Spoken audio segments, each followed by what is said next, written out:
Come on, man. Get it together. Got warm up. All right. Welcome back on set. Welcome to all but 7. Hey! More people will wander in. You know how that works. It's probably because it's just hard to find over here. It is. Yeah. It is. And it's early. cold, and they're like, that's cold. It's like a meat locker over there. People were still like hungover from last A night. lot of people came in there like, where is it? I was like, I have no idea. So I mean, there's probably 10 or 15 people asked me already. Yeah, so they'll So find. They're going to be They'll be angry. over when we. They always do. Hey, welcome. We're done. The wrong way to go. That was All the right. chair, not me. So, Again thing- with that? Sure it is. Did we go to the Tesla? Yeah. That was so much fun. Apparently last night they were in a Tesla where the seats made fart noises. Yeah. A lot of people don't know Teslas have like a fart machine in them. You can designate word farts and stuff. It's true, there was a video and everything. Yeah, it's just fantastic. We have. I think the driver was just having. I was afraid he was going to wreck the car because he was laughing too much. They're like, ah! It's like,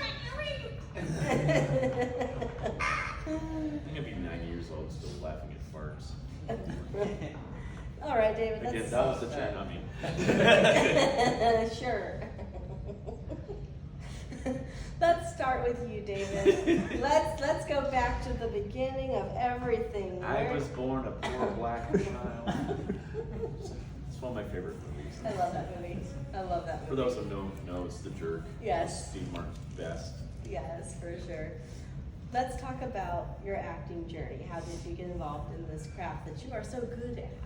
Stop it. I was, oddly enough, did church theater starting out. My parents used to do a lot of that, so like my mom always directed the shows, my dad was in a lot of them, and so that kind of got me in, and I was in the church choir.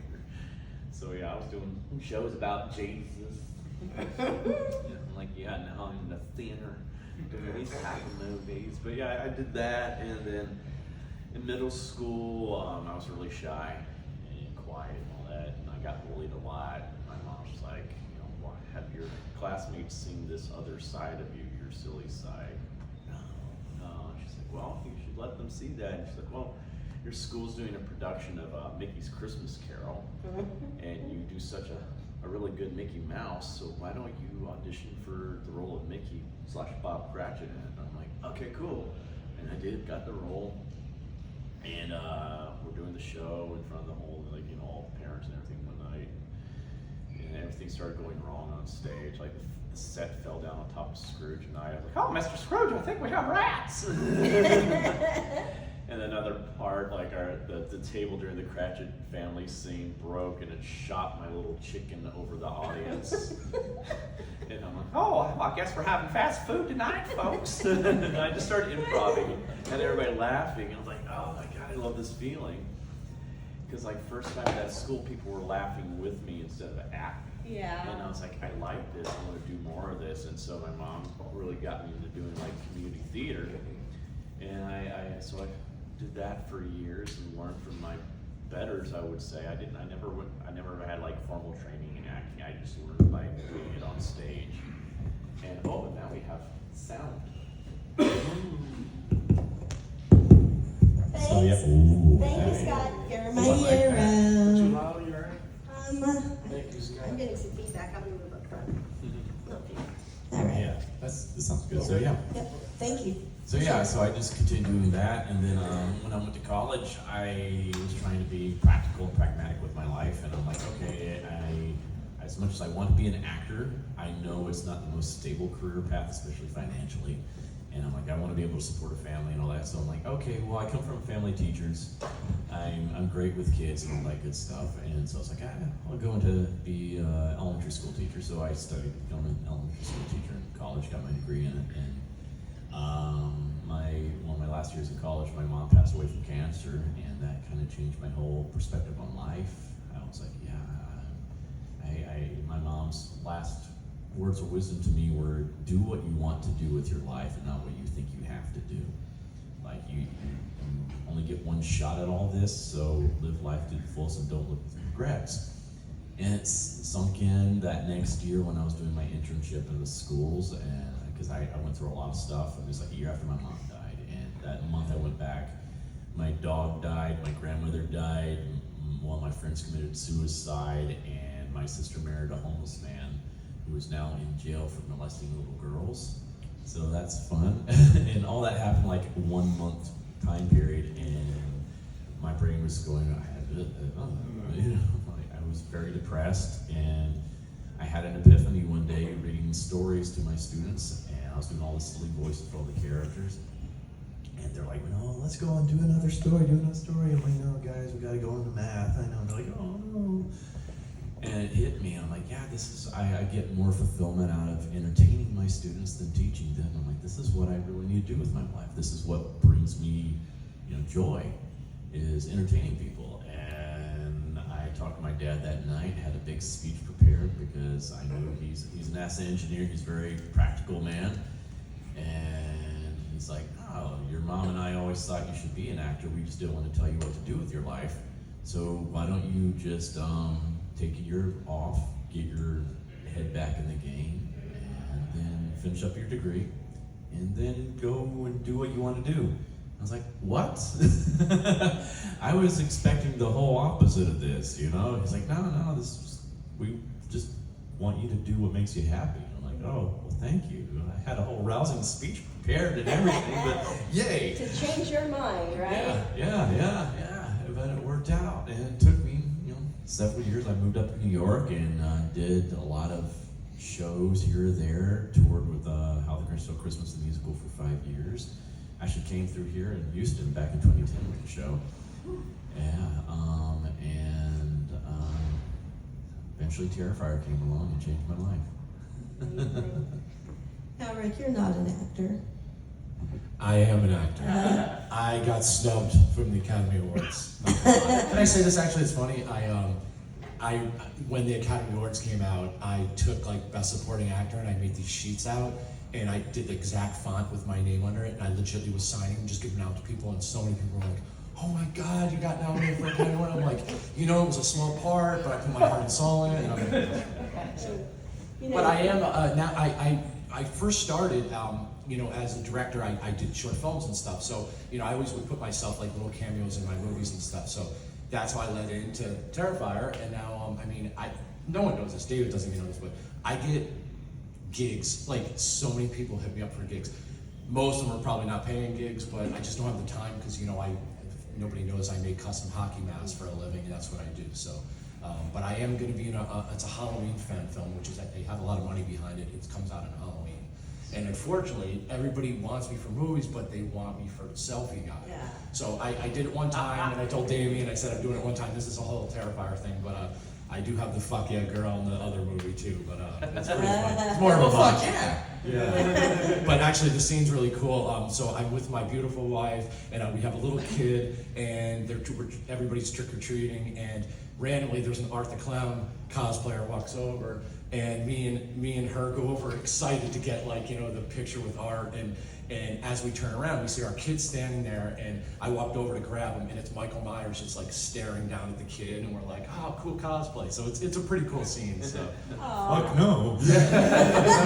yeah. So how did you get involved in acting arts? Like, what was it a grade school thing that you really loved? Straight, I'm wearing a basketball jersey. I was a jock my whole life. I played semi-pro baseball. I played poker for a living, so I have but I didn't want to do some movies, so I wanted to direct some movies. I wanted to be the next Tarantino like everyone.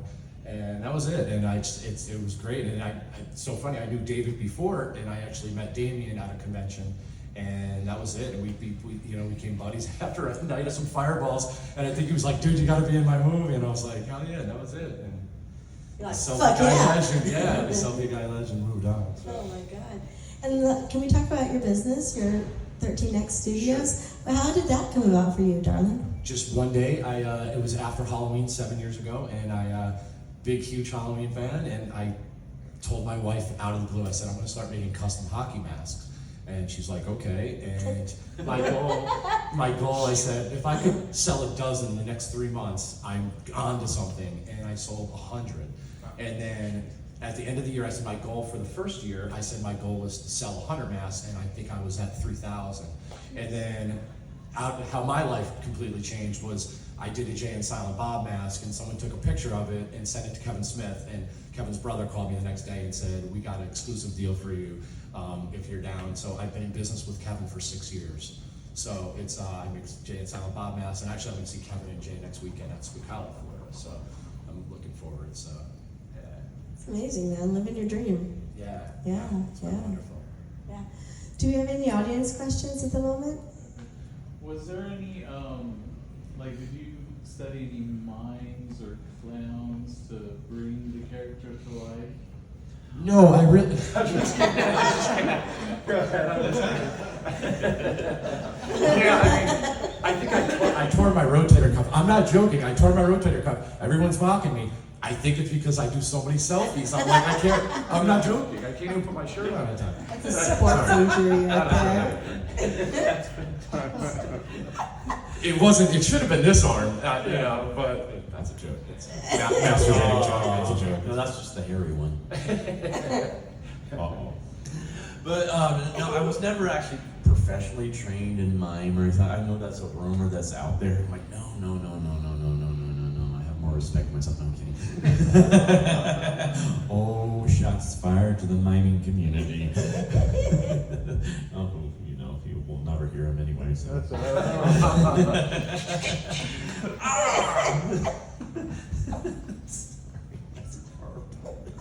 If a tree fell on a mime in a forest, would anybody care? I'm kidding. But no.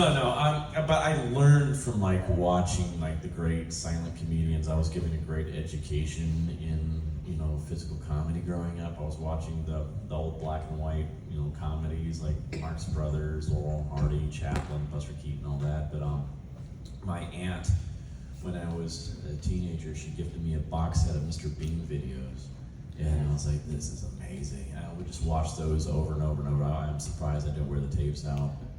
Because I just found that like that brand of comedy to be so fascinating. It's that very silent, mischievous type of character. And I always wanted to play a character like that. And so I just studied him a lot, studied Jim Carrey a lot, Andy Serkis, Doug Jones, all those guys. I just sit there and just devour that kind of stuff. I remember like when like Two Towers came out on like DVD, they had like the behind the scenes stuff, and they had a whole featurette about Andy Serkis doing Gollum and all his movements there. So I would sit there and mimic him all over my house. I would just be jumping on furniture, bounding around like Gollum.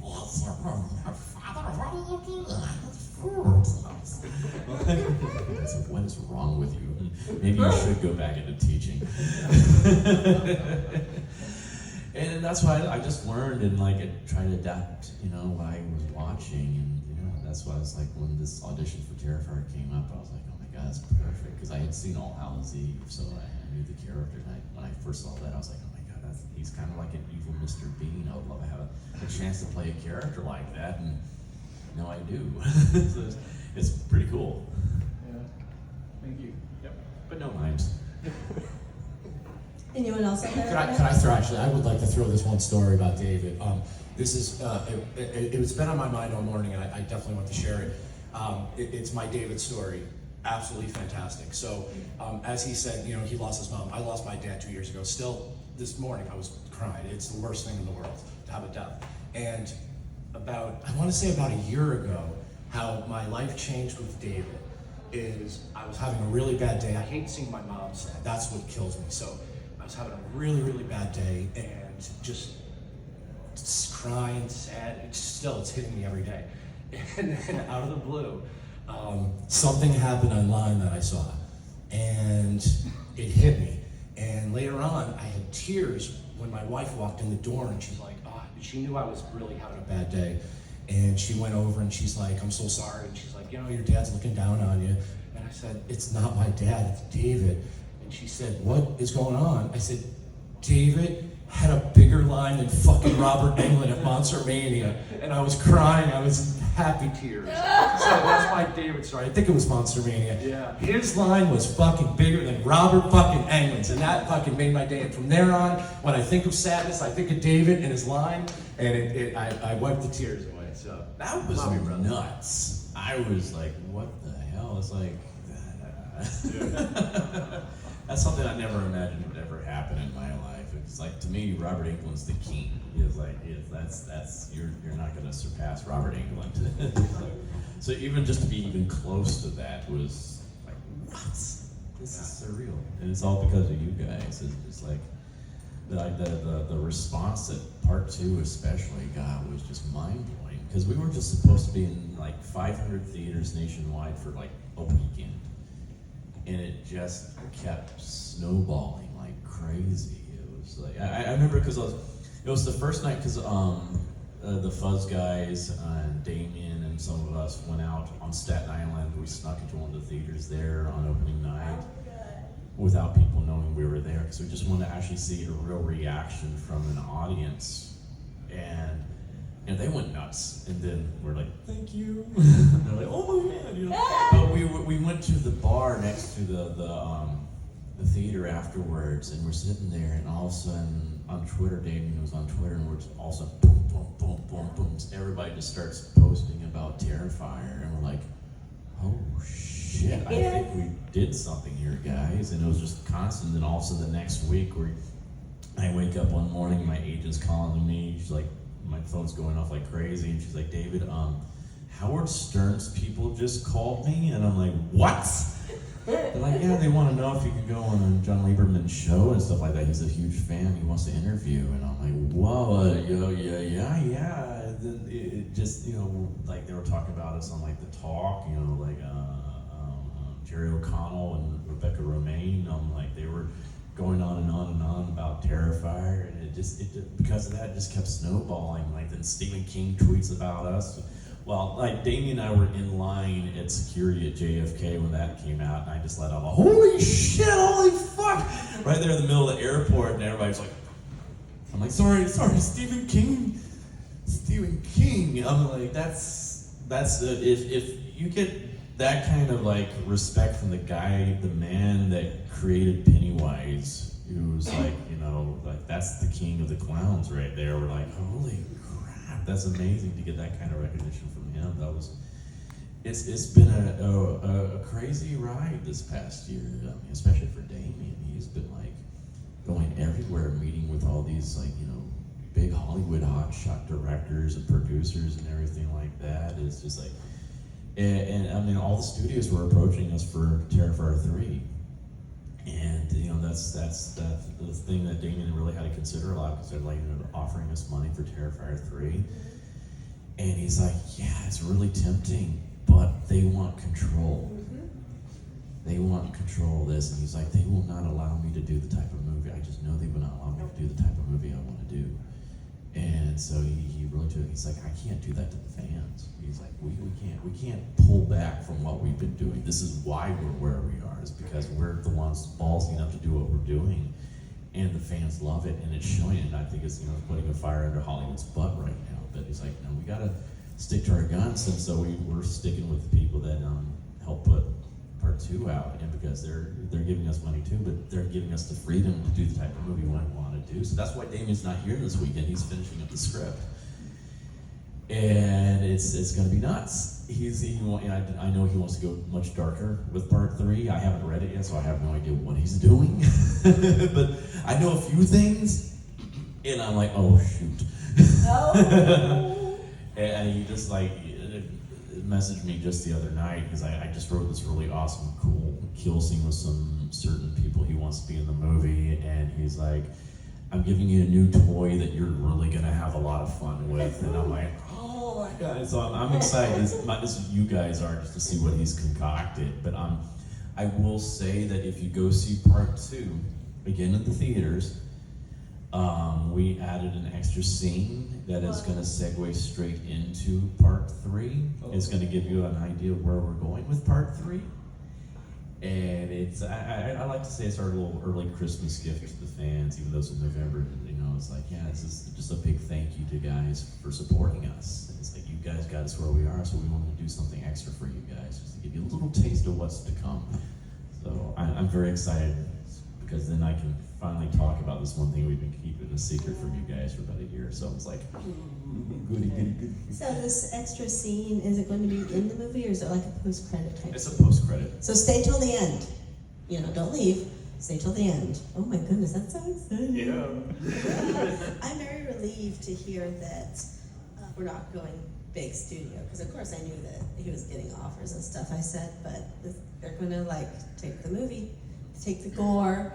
It's gonna get an X rating, and they won't let him get an X rating, like, you know. And so yeah, so I'm glad. I'm really relieved to hear that. It's the first I heard, and I was really relieved to hear that. Yeah, I'm just hoping we're encouraging more, directors and writers out there to keep experimenting and pushing the envelope of the genre, because I think that's what's been lacking in Hollywood is originality. They're all trying. It's the studio system. They're willing to put all that money into a movie, but they don't want to take the risks. So they play it safe and just keep recycling the same thing over and over and over and over and over because it's safe.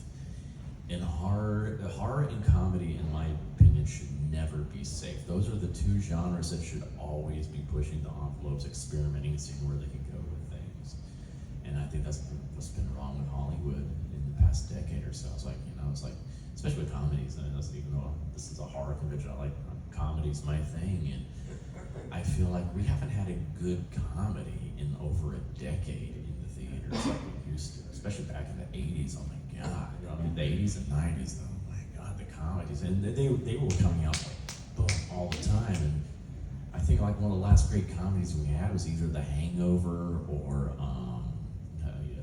Tropic Thunder or something like that. It's like I miss those type of comedies, and so I'm hoping not just with us with Terrifier, I hope that we're just encouraging people to start taking risks again. I think that might be a good thing because the SAG strike that's been going on. I got to talk about that because I'm a SAG member here, and I think this, luckily for us, with most of the movies I've done, we've been able to get interim agreements because we're not under the umbrella of the big studios.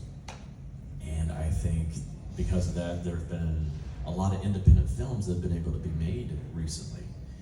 And I think this strike is going to be a boon to the independent film industry because next year, when all these, movies from studios haven't been able to be made, there's going to be that dearth in the theaters, in like the AMCs, Cinemarks, all that. They're like, we need films to show. And I think they're going to start reaching out to all these independent filmmakers. And like, well, you got this movie you made, can you put this in the theaters? And so I'm hoping that that's what's going to happen. So I'm hoping we're going to see a new renaissance in film right now. So fingers crossed on that. What's it like to do an audition without lines? Interesting. that was a very interesting audition because I am so accustomed to scripts, and I'm a voiceover guy too, so I'm used to having all that. I have always used the character voice to help me determine who the character is and everything like that too. I walked into, because Terrifier was my first time really auditioning for a real movie, and because I was always just a stage actor, voiceover actor, and I was like, okay, cool, okay, this is my first big role that I'm going out for in a film. Okay, can't mess this up. And I was like, oh, I never got sides, and so although sometimes they just have sides in the room and stuff like that. So I go in there and I ask the front desk, like, oh no, we don't have sides. I'm like, you should have gotten those from your agent. I'm like, shit, I'm gonna kill my agent. And because everybody else in the room's got sides. Agent's like, there are no sides for you. Yeah, and they call me in the room, and I'm so nervous. I'm like, I'm so sorry, I never got any sides. If I can just get some, I'll just take 5 minutes to look over them real quick, and I'll be ready to go. And like Damien's like, oh no, don't worry about it. Art doesn't speak. You don't need sides. So I was like, okay, cool. So what do you want me to do then for this audition? And he's like, just come up with a scene where you decapitate a guy and you're happy about doing it, and go. I'm like, well, can I have a few seconds to think about it? No, I just want to see what you can do on your feet. I'm like, okay, cool. And this is why I always say it's important for every actor to have some kind of training or experience with improvisation, because you never know. Because I've even had this happen with me in the room with voiceover auditions, where they just throw a character at me at the last second, like, hey, do a voice for a tree, go. And this is what happened, and I'm like, okay, and I turned off my brain and let whatever happen happen. You can find the audition online. But I did this whole thing where I kind of cartoonishly snuck up behind my victim and like knocked him out, and like sawed off his head with a hacksaw, picked it up, tasted it, didn't like the taste of the blood, so I take a salt shaker and season it some. Okay, this is much better, and kind of bathe in the blood and all that, and give it a thumbs up and skip out my merry way. And at that point, like Damien and our producer Phil have got their heads on the table laughing their butts off, and they're like, I'm like, anything else you guys need? And they're like, Jesus. Can you come in for a makeup test? And I'm like, yeah, sure, I'd be happy to. He's like, are you okay with makeup? I'm like, yeah, I've played a lot of weird characters in the past where I've had to wear a lot of makeup, so I'm kind of used to that process. I'm like, okay, cool. And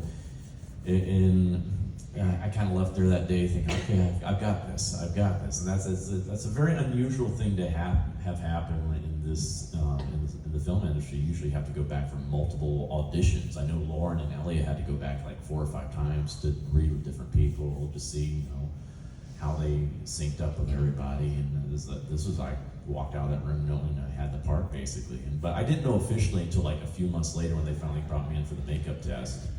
And I had a kind of a final audition with that. They're like, okay, here's your final audition. This is gonna make us know that you're definitely ready for the part. We just ordered pizza. Here comes the pizza guy. Answered the door is Art. A legitimate pizza guy? Yes. And it's in the middle of the daytime in Staten Island, and I'm like, okay, this is gonna be fun. And I just open the door and I'm just like, and I just go, with the money.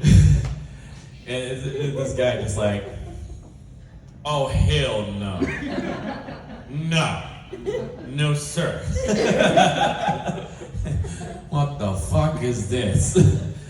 And I'm just like,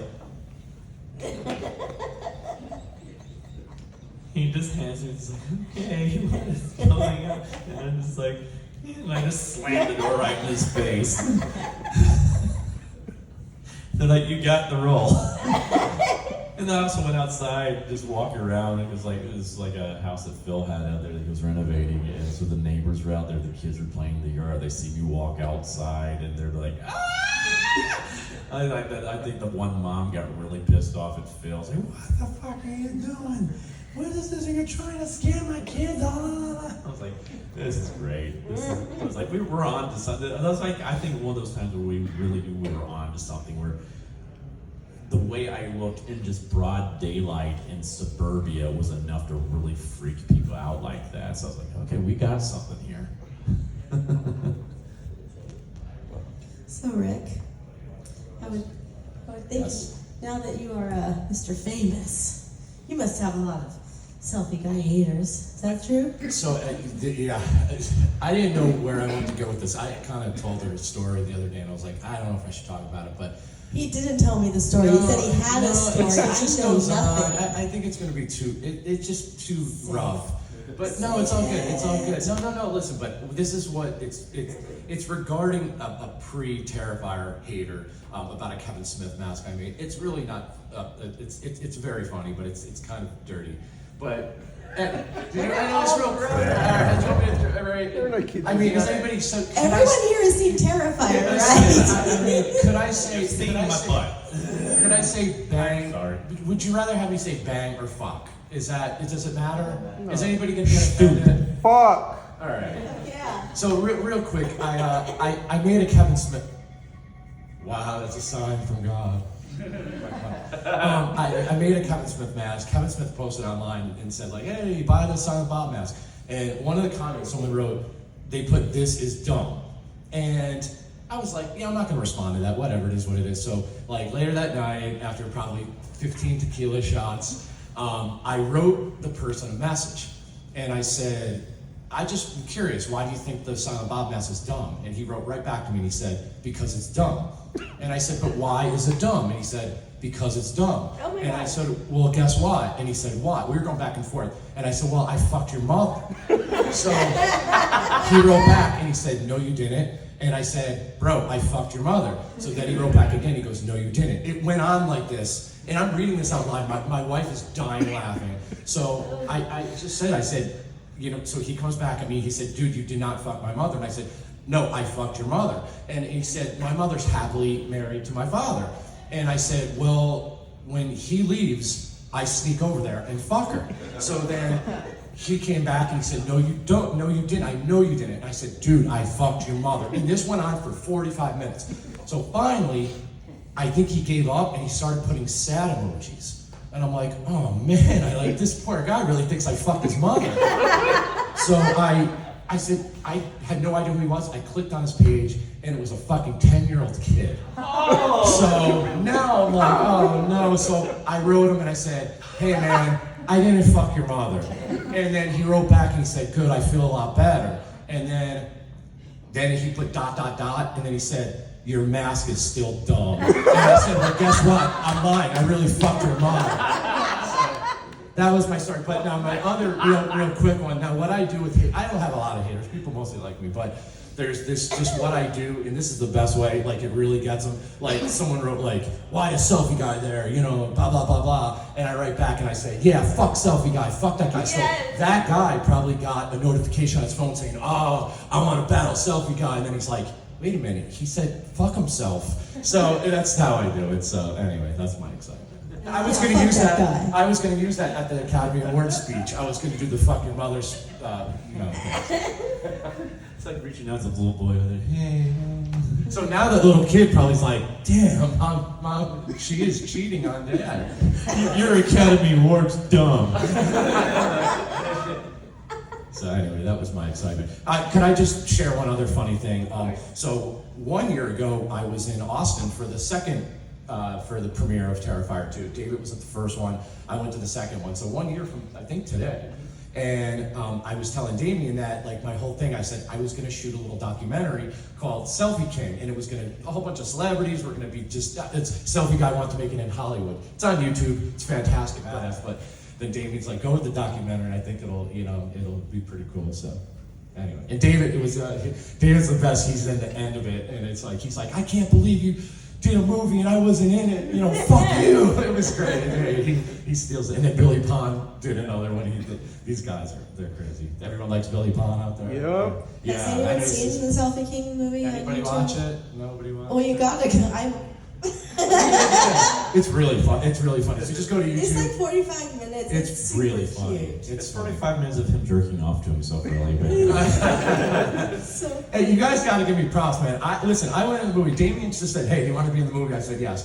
Then he said, I want to be in a Halloween scene. No idea what was going on. And then I was like, make the best of it. So I got permission from Kevin Smith to do the movies. And then look where I'm at. I'm sitting with fucking David right now. Like, gotta give me props, man. I mean, I unfortunately started I opened the floodgates for others, but I will say this thing. This is about David, and everybody knows I want David to do his thing. But one thing I do want to say is that, I have my business. That's how I make my money. But I used to charge $10 for autographs, and I said it's kind of my ode to Sid Haig because that's what he charged. And in Atlanta, at Atlanta Days of the Dead, I signed 245 items. And in Indy, I signed 165 items for $10 each. So it was extra money in my pocket. I say it's beer money. But I was going to Mad Monster a couple weeks ago, and I started thinking what Terrifier fans mean to me, and the stories, and it's crazy, and I said I'm never again going to ever charge anything for autograph or anything. And again, I have my business, so everybody else, they're actors. This is what they get. They do their thing. But so. That's what I'm gonna do. I care so much about everybody, and you guys all you don't even understand. So I appreciate you guys big time. And just being a fan, I love everybody from the movie. They're awesome. I love everyone what they're doing. Ellie, I got that first time I ever met Elliot a couple weeks ago, and I got to spend time with his family. Just beautiful people, and that's, you know, and Lauren was there, and Wesley I met. You know, I stay in touch with everybody, and like everybody means the world to me. So thank you guys, truly. That was my Academy Awards speech. That would have been good. That would have been good. Not the fuck your mother story. That probably wouldn't have been so good. You're dumb. Your speech would be you go up there and just like, you're dumb. Isn't it funny? I just tell that story and everybody's like, oh, and so many people say this. They're like, this kid is so nice. What a good guy. But then I just do the whole fuck your mother story. So I guess behind the scenes, I'm not that nice, but no, I'm just goofing. So You're a smart ass, and that's why we love you. You're not nice after 15 tequilas. I mean, you kind of answered it with that pizza story, but was there a point during either of the films that you thought, well, we really have something here? Not that it's going to become what it has, but we thought, yeah, no, we've really got something special here, other than just another run-of-the-mill horror film. I think that wasn't really when we were filming, though. It was more like when we did our very first convention at Med Monster in 2018. Like, I was like, Damien and I were just like, okay, we'll see how this goes. We'll hope people like our movie and stuff like that. And we had, oddly enough, he's got the same last name as me, but he got a tattoo of me there at the convention. And I was like, holy crap, wow, someone has got a tattoo of me. That's insane. They want my face on their body for the rest of their life. I'm like, I don't even want my own face on my body for the rest of my life. So I'm like, this is insane. And then when there was someone that was cosplaying as art at that too, because I used to cosplay as Joker a lot at conventions, so it's like I know how that is. And it's like, you don't cosplay characters unless you really love them and stuff like that. I was like, wow, this is, I guess we're onto something. This is interesting. Just kept snowballing from there. Now, I mean, I remember there was a time where like Damien and I would try to document every single tattoo that we saw. We would like show pictures of every tattoo, and it just got to be like way too many tattoos. And, oh my god! And everyone is like completely different from each other too. There's some really creative ones out there too. So that's when I think that really started clicking. It's like, oh, this is actually going to go somewhere. People want merchandise. There was also at that same convention, there was a lot of unlicensed merchandise. I'm like, already? I'm like, this is insane. It's like, this is cool. So yeah. could I add in that I actually texted Amy the other day and told him this. I swear to you, this I'm sure you've seen it. 80% of the people here at this convention have a Terrifier shirt on. How many Terrifier shirts were out there? Like, it was insane, and it's great. Pretty cool. Thank you. I really enjoyed when Terrifier 1 got re-released in theaters recently for that one night. I really enjoyed your little extra tribute to fans at the end, and you had a whole tattoo section of that video. That was cool. That was really neat. That was cool, just re-releasing that, especially the same weekend. Barbenheimer and stuff like that. So, because Damien and I did a guest appearance at one of the theaters in New York City that night, just to welcome people in and thank him. And it was so funny because we saw these people walking into the theater all wearing pink, or like, y'all here to see Terrifier? Oh no, we're here to see Barbie. I'm like, oh. I'm like, we should have kept our mouth shut and let them just sit there and watch it. They're the ones who need to see Terrifier. Yeah, exactly. But that was the kind of funny thing to see happen. I was like, this is really cool to just seeing that re-released. It did pretty well for re-release like that. So I was like, that was pretty nuts. I'll tell you something. I went to the re-release. I didn't see. I was late to the Terrifier game, y'all. I'm sorry. I was like 4 years late, 3 years late or something, right? I didn't see it until 2018, but I'm late. So my recommendation to my friend Leanne, because there's a scene. You gotta see Terrifier. So I said, okay, I'm in. And I love the twist at the end. I was like, if you saw that twist coming, you're fucking lying. Anyway, I went to go see it, and I've seen it several times since, obviously. And I went to go see it in the theater, and I picked up on so much more than I did on my DVD or on my streaming device. Like, visually, musically, I heard so many different things. I love orchestrations, and how you guys worked with music, with the scenes, and I was just, That's all Paul Wiley right there. yeah, I heard so much more. And I got so much more out of it seeing it on the big screen than I ever have, even on a big TV. So if you guys have the opportunity to see part 1 again in the theater, you gotta do it. It was amazing.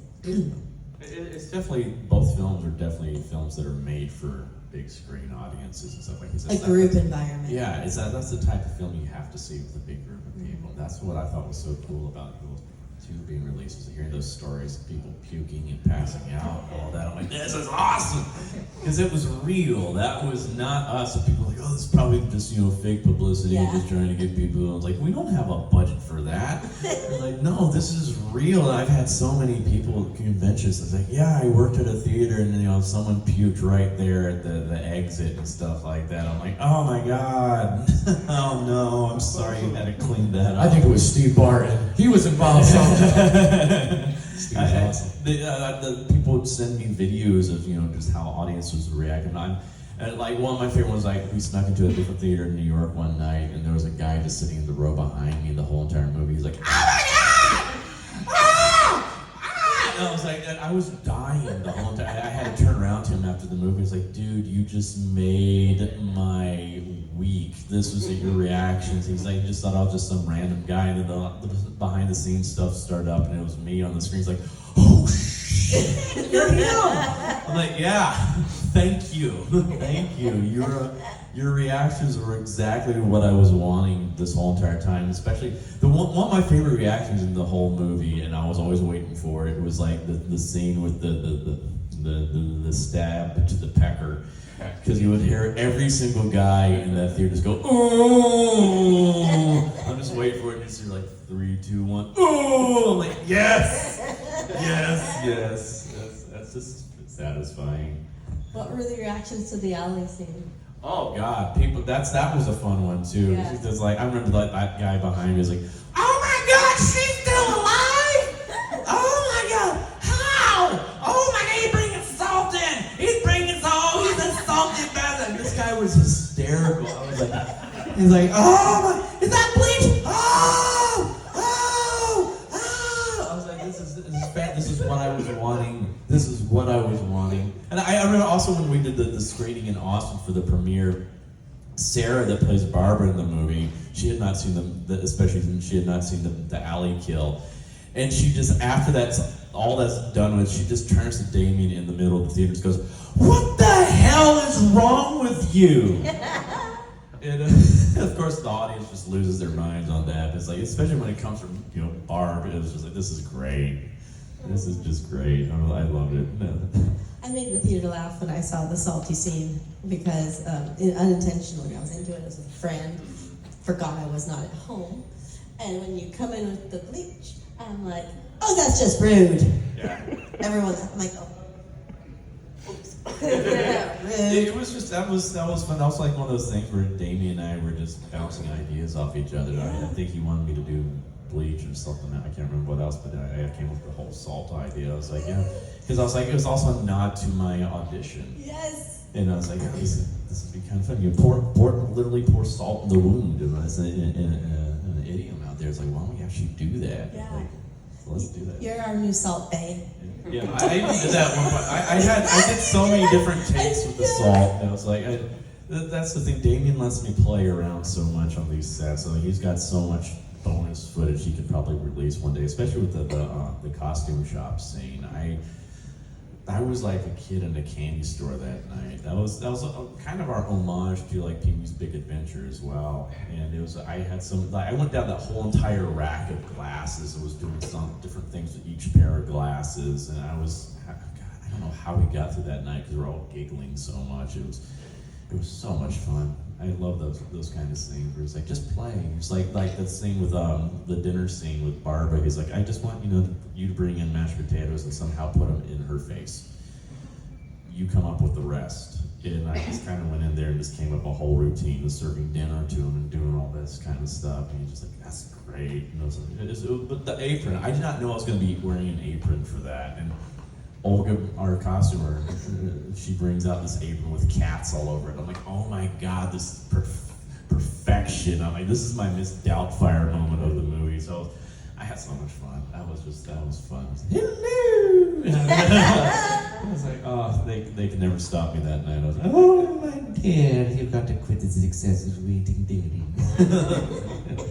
It's like, It's so crazy how the glasses thing took off too. Oh, I Like, know. Oh my god.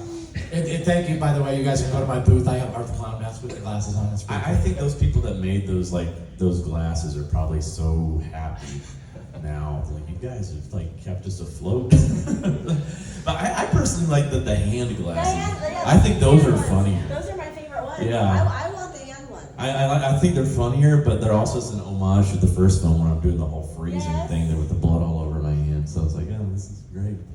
Yeah. I also had a whoopee cushion in it, but that didn't make it in there. I was doing a little fart sound with the whoopee. I also made a mask you were going to use. Do you remember that? Yes, You were I was sneaking gonna. And Dave was like, "No, we don't have time." And I was gonna like the trick or treating scene. I was gonna do a whole thing where I was wearing the Art the Clown hockey mask over my actual face, and I was gonna put my knees in my shoes so I looked like a kid that was trick or treating. But he's like, "Oh, we don't have time." It could have been in the special features. I know, but Damien. The special features one, the new one that's coming out, oh my god, October 10th. They went around for Days of the Dead Atlanta and they were doing videos with everybody and they were like, one of the questions they said to me, they're like, how do you feel about the fans? And I was like, oh no. Legitimately tears, and I'm like, oh, that'll probably never make a thing. And then one of my homies said, hey, by the way, all your scenes are in the special features coming October 10th. And I'm like, oh, I'm gonna get ripped apart for this one, I'm telling you.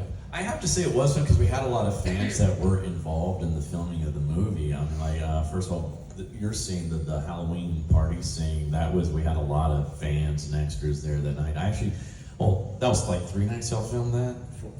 4 or 5, yeah. It was a long week. I came one night because I just wanted to hang out with all the fans and everything like that. And by the way, I'm gonna throw in, David hit me up and he said, hey, I'm gonna see you Tuesday at the club, and right away I'm like, oh my god, Art's gonna kill everybody in the club scene. I was so excited. And then he's like, no, I'm just gonna be, he was actually. Yeah, I had dressed up as a devil. And I'm like way in the background at one little part in the scene. I just wanted to have fun and hang out with everybody. But the other one was when we filmed the Clown Cafe scene. We had a lot of our Indiegogo backers for that one. And that was like the week before everything shut down for COVID. And we didn't know. We were up in bumfuck nowhere, Canajoharie, New York, in the middle of Amish country, which was fun to drive around as Art and scaring Amish people, because they're not expecting that when you drive by in their buggies. They're like, oh my goodness. But we had all all these Indiegogo backers there that week, and it brought a new energy to the set, because I think we were all kind of dreading doing that scene because it was so complex. There were so many moving parts, so many stunts that were having, lighting people on fire, people, all that kind of just craziness. I'm like, oh god, this is gonna be so complicated. And that whole week just went so well. We had so much fun. We were just partying every single night after filming, and it was so exciting seeing how excited that the fans were to be on set. That just added a new energy to everything. It was great, and we had no idea the world was going to go that mass chaos just a day or two later. It was almost like our last hurrah before the world changed. It was like, this is crazy, but it was fun. It was fun having the fans there as part of that experience. It was really cool. Yeah. And Thomas Rickman, which he was the pilot in Clown Cafe, he actually made these jerseys for all the show the back of it here. Yeah. So he made them for everybody. And he has a shop. Yeah. Online shop was it? Thomas was so funny too, because he was so excited to be there. So when he's getting shot, we had to keep redoing his scene where he's getting shot because he kept smiling the whole. He's like, yeah, dude, you're dying, man. Oh, love Thomas. He's the best. Yeah. He's the best, and he has some cool shirts out there. I got several. He has a shirt with him all bloodied up. As a pilot, I ordered some shirts from him, a big order, and he's like, I threw an extra one in for you, and it's him. And I'm like, you know what? I'm wearing it to bed.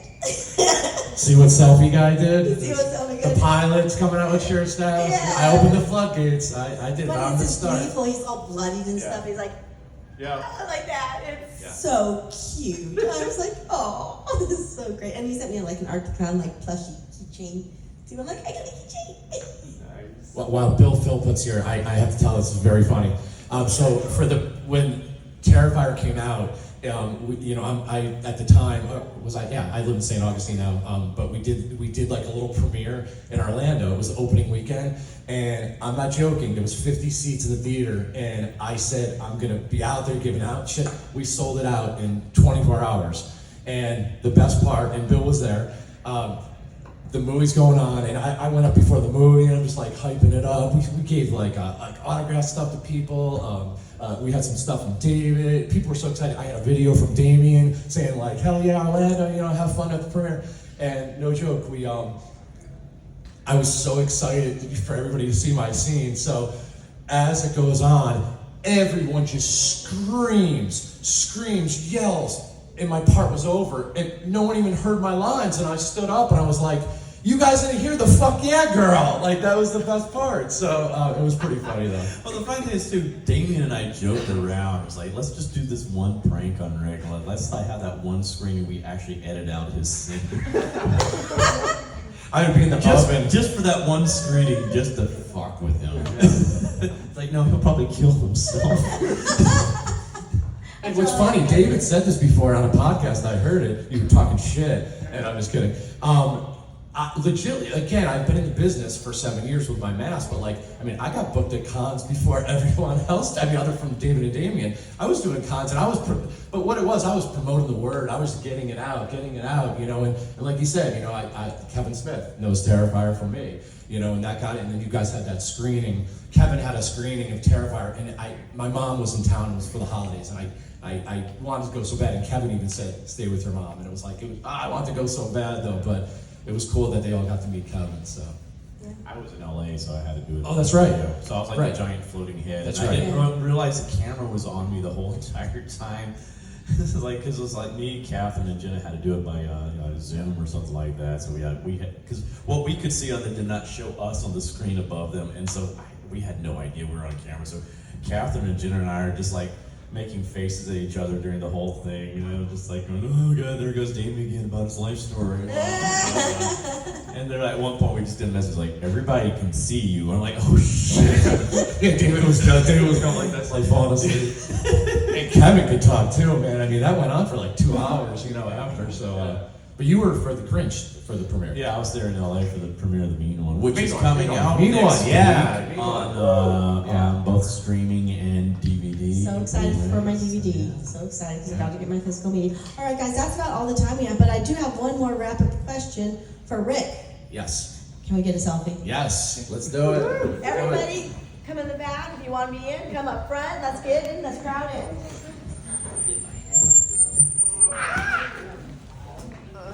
It's like every dog has come on, Oh, happy birthday! Come on, guys, come on up if you want to get a picture. Come to my booth. I'm gonna give you something in my booth. Okay. All right.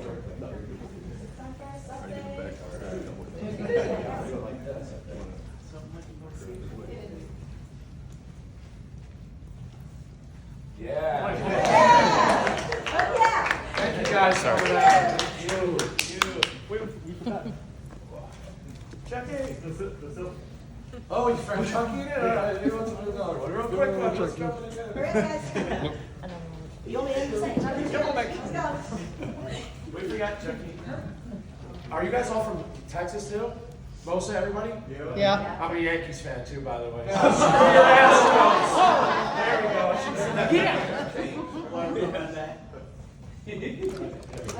Thank you, guys. Thank you guys.